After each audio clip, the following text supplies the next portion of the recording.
Moments of a force.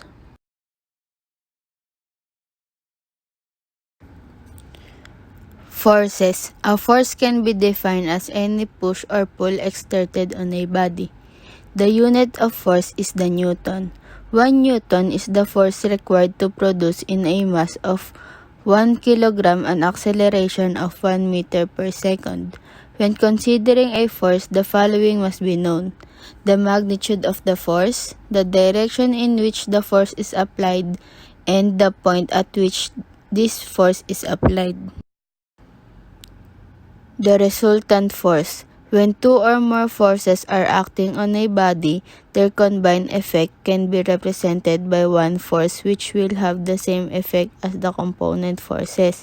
Such a force is referred to as the resultant force. The process of finding it is called the resolution of the component forces. Resolving two forces which act in the same straight line. If both forces act in the same straight line and in the same direction, the resultant is their sum. But if the forces act in opposite direction, the resultant is the difference of the two forces and acts in the direction of the larger of the two forces. Resolving two forces which act in the same straight line. Case 1. Force A pushing the object. Force A equals to 5 Newton. Force B pulling the object. Force B equals to 10 Newton. Resultant force is equal to 5 plus 10 equals to 15 Newton. Case 2. Force X pulling towards west.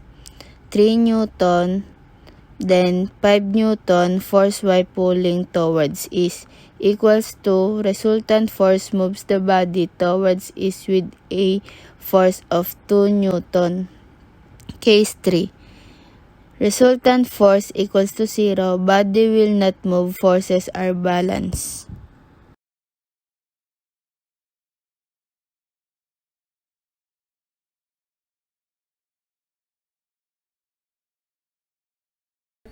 Resolving two forces which do not act in the same straight line. When the two forces do not act in the same straight line, the resultant can be found by completing a parallelogram of forces, which is A plus B is equal to B plus A.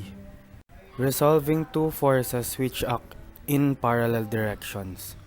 When two forces act in parallel directions, their combined effect can be represented by one force, whose magnitude is equal to the algebraic sum of the two component forces, and which will act through a point about which their moments are equal. Example number 1. The parallel forces W and P are acting upwards through A and B respectively.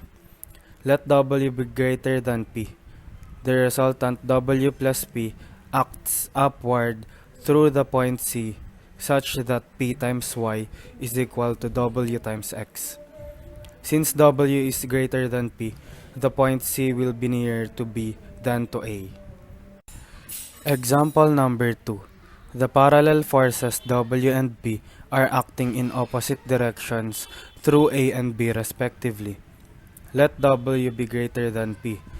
The resultant W minus P acts through the point C on AB produced such that P times Y is equal to W times X.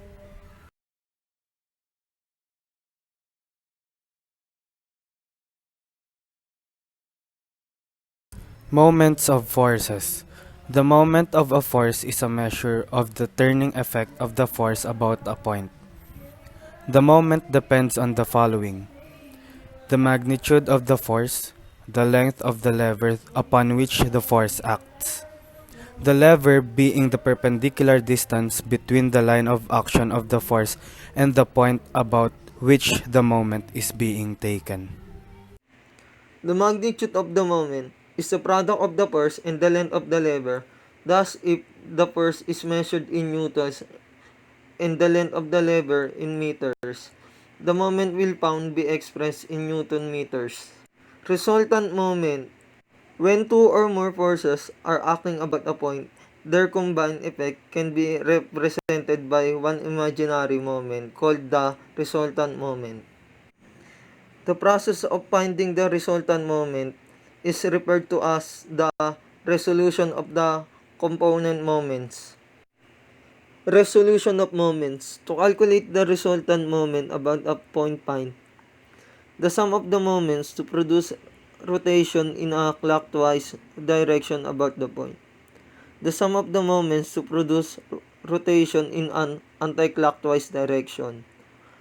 Take the lesser of these two moments from the greater and the difference will be the magnitude of the resultant.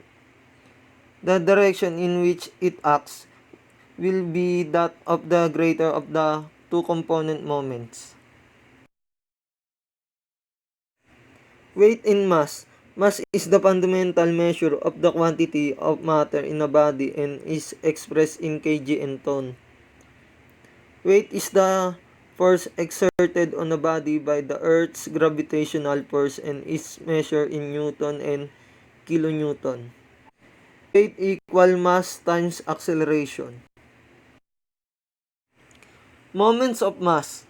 Since the force of Earth's gravity is constant equal 9.81 meters per second squared. Therefore, the weight of bodies is proportional to their mass. The resultant moment of two or more weights about a point could be expressed in terms of their mass moments. Moments are taken about zero. The middle of the plank. Clockwise moment equal 30 times 0.5 equal 15 kilogram meter.